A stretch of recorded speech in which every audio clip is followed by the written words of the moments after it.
নমস্কার বন্ধুরা, কেমন আছেন? যাতে করে আগামী দিনে আপনারা ভালো থাকেন, সুস্থ থাকেন, সেই উদ্দেশ্যে আমার এই চ্যানেলের মাধ্যমে বিভিন্ন প্রকার রোগ ও তার হোমিওপ্যাথি ঔষধ সম্বন্ধে ভিডিও আপলোড করে থাকি। ঠিক সেইরূপ আজকের এই ভিডিওর মাধ্যমে আলোচনা করব শীতকালীন সর্দি কাশি নিয়ে। একটা কথা হচ্ছে কি বলুন তো বন্ধুরা, আপনারা সর্দি কাশি নিয়ে অনেক ভিডিও দেখেছেন, অনেক ডাক্তারের ভিডিও দেখেছেন, আমাদেরও ভিডিও দেখেছেন, অবশ্যই করে আপনাদের অনেক অভিজ্ঞতা হয়েছে। কিন্তু এই যে শীতকালীন সর্দি কাশি সব কিন্তু একই টাইপের নয়।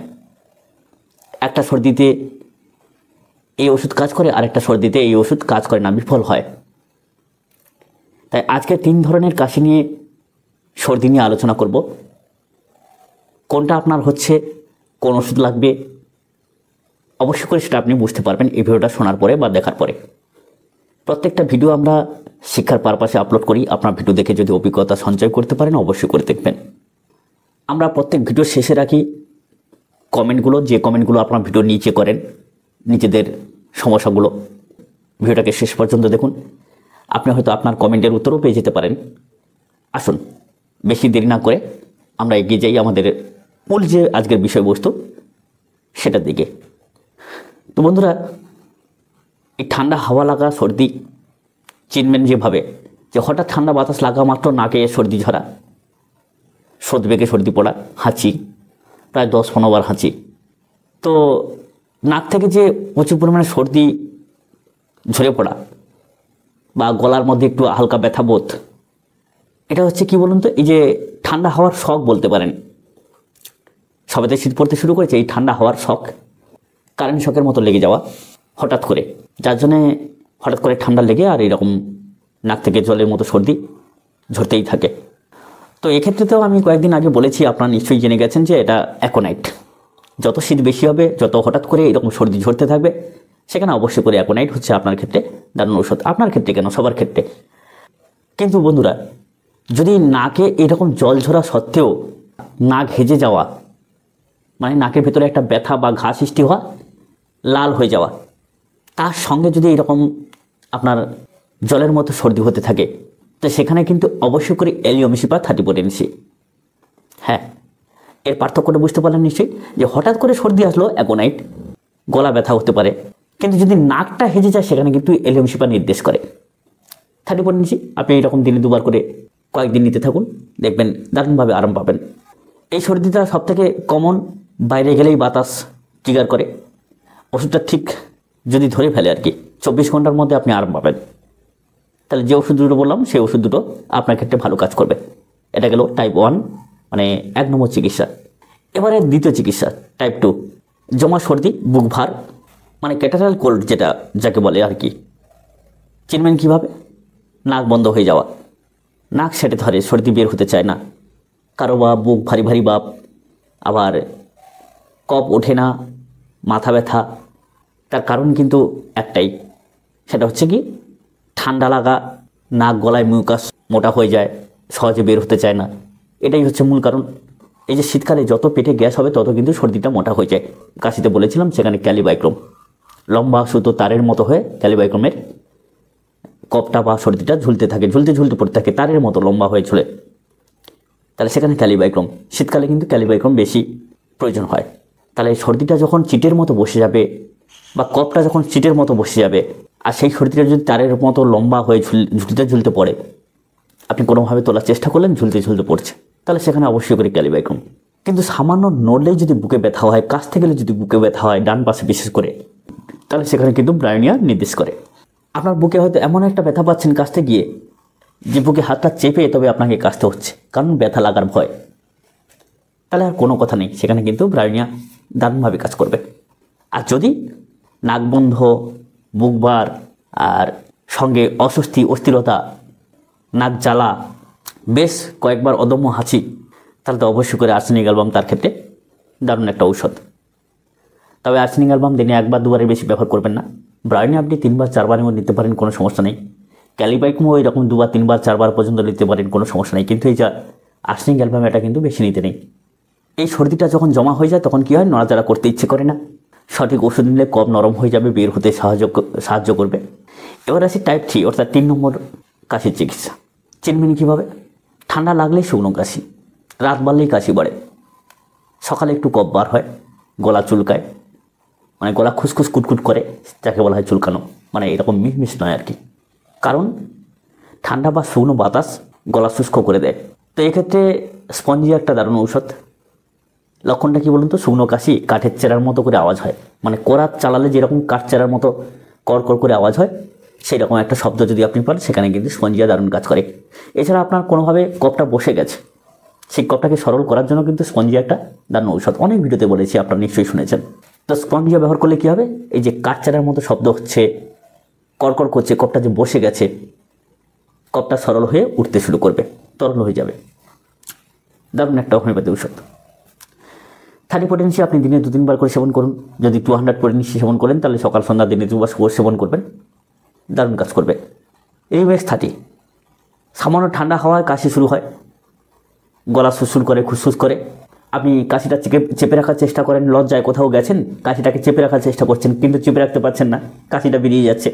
তো এইরকম যদি থাকে, তাহলে অবশ্যই করে রিউম্যাক্স। তো বন্ধুরা, সবসময় একটা কথা খেয়াল রাখবেন, এই যে শীতকালীন যে কাশিটা, এটা কিন্তু রাতটাই বেশি কষ্ট দেয়।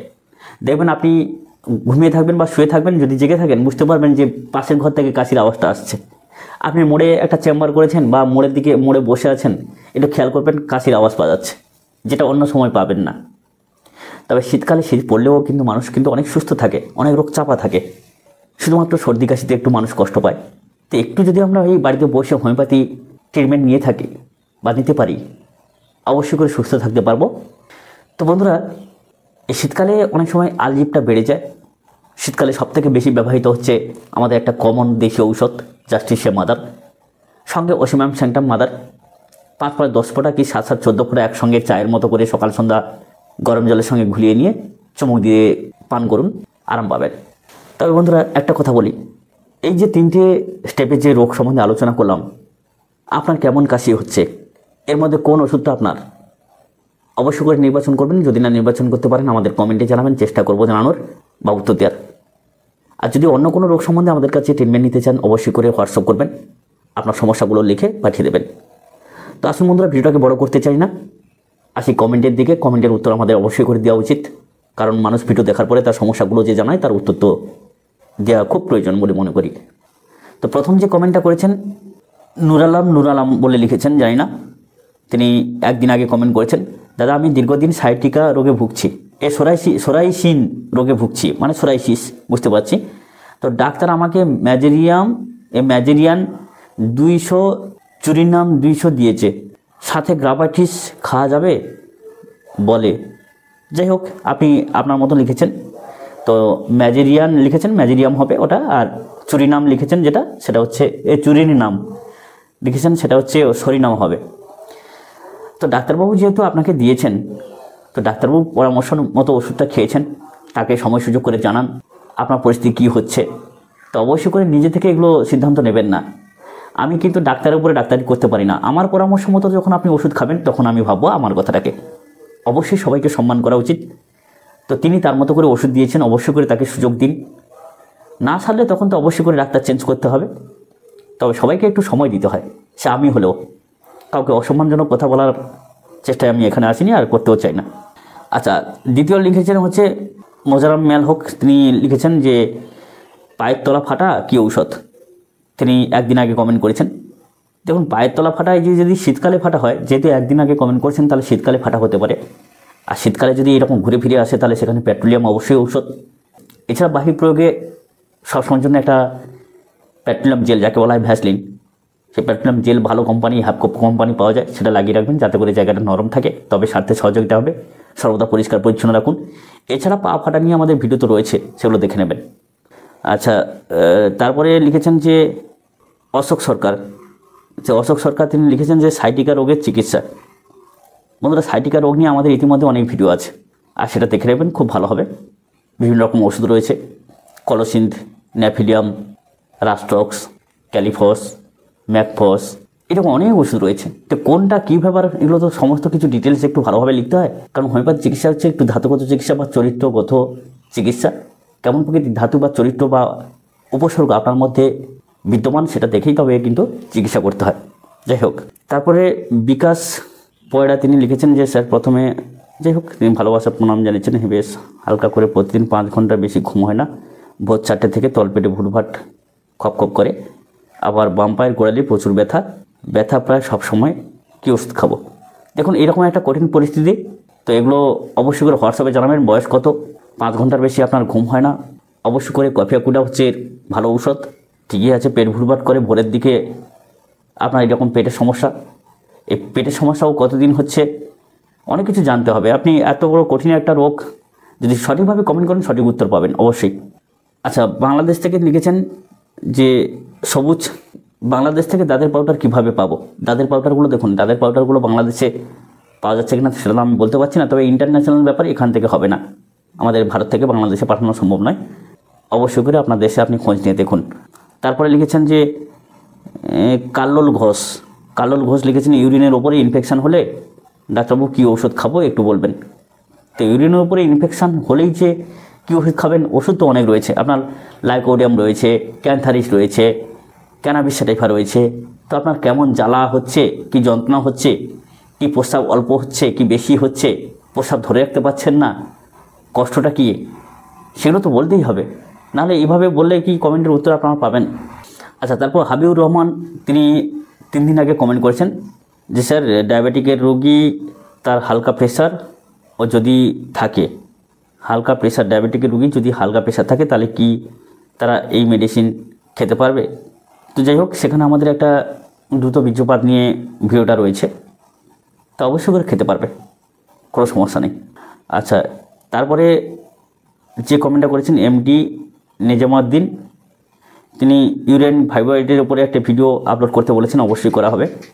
আর তারপরে লিখেছেন যে জাহাঙ্গীর আলম, জাহাঙ্গীর আলম তিনি লিখেছেন যে সেবাল সেলটার মাদার, তার প্রস্রাবের সমস্যা, ঘন ঘন প্রস্রাব হচ্ছে, সেবাল সেলটার মাদার খেয়েও বন্ধ হচ্ছে না, ঘন ঘন ঠান্ডা লাগে, কাশি আসে, নাক বন্ধ থাকে, নাকে দুর্গন্ধ, অনেক ডাক্তারের ওষুধ খেয়েছেন কিন্তু কোনো লাভ হয়নি। তো যাই হোক, তো সুগারটা অবশ্যই করে পরীক্ষা করতে হবে। সুগার যদি না থাকে তাহলে অবশ্যই করে আমরা দেখি যে কোনিয়াম ম্যাকুলেটাম, এই যে পোস্টেড গ্ল্যান্ডের যে এই সেবাল সেলটার মাদার, কি মাদারটা কমন ওষুধের মধ্যে পড়ে, সবাই খেতে পারে, কিন্তু এর এই যে ডায়াগনোসিস করে যে উচ্চ শক্তি সম্পন্ন ঔষধ, এগুলো ছাড়া কিন্তু রোগ সুস্থ হবে না। তাহলে কী করতে হবে? কোনিয়াম ম্যাকুলেটাম আপনি ট্রাই করতে পারেন, তবে আপনার সম্পূর্ণ বিস্তারিত যে সমস্যাগুলো একত্রিত একটা কাগজে লিখে আপনি ছবি তুলে পাঠিয়ে দিতে পারেন আমাদের হোয়াটসঅ্যাপে, আমরা চেষ্টা করব যথাযোগ্য উত্তর দেওয়ার। তবে হ্যাঁ বলি বন্ধুরা, এই সব সময় যে আপনারা কমেন্ট করে বসে থাকেন, মাঝে মধ্যে রাত্রি 8টা থেকে 9টার মধ্যে হাই বলে লিখবেন, অযথা কারণে রাগারাগি করবেন না আর কষ্ট পাবেন না। আরেকজন লিখেছেন যে দেবনাথ চক্রবর্তী, জিভে অল্প ঝাল লাগার কারণ মেডিসিন কী বলবেন? এই শীতকালে যদি আপনার লিখেছেন 2 দিন আগে কমেন্ট করেছেন, তো এই শীতকালে যদি ঝাল লাগে তাহলে নিশ্চয়ই বুঝতে পারছেন যে ভিটামিন শর্ট হয়ে গেছে, জিভে ঘা, জারি ঘা টাইপের হয়ে এসছে। তো এরকম যদি থেকে থাকে আপনার সমস্যাটা, তো অবশ্যই করে যদি জিভটা ছালকেলা খালা ভাব হয় মার্শাল, আর যদি ঘামাঝির মতো বিড়বিড়ে হয় সেখানে বোরাক্স, আর যদি মানচিত্রের মতো ফাটা হয় সেখানে কিন্তু অবশ্যই করে ন্যাট্রোমিউর। তবে ন্যাট্রোমিউরের সঙ্গে আপনি মার্শাল খেতে পারেন, বোরাক্সের সঙ্গে আপনি মার্শাল খেতে পারেন, একসঙ্গে মিশিয়ে নয়, পর্যায়ক্রমে, একটা সকালে একটা বিকাল এরকম। তো বন্ধুরা, আজকের অনেকগুলো কমেন্টের উত্তর দেওয়ার চেষ্টা করলাম, আর অবশ্যই করে ভিডিওগুলোকে আপনারা সম্পূর্ণভাবে দেখবেন, হয়তো আপনি আপনার কমেন্টের উত্তর এই ভিডিওর মাধ্যমে পেয়ে যেতে পারেন। সকলে খুব ভালো থাকবেন।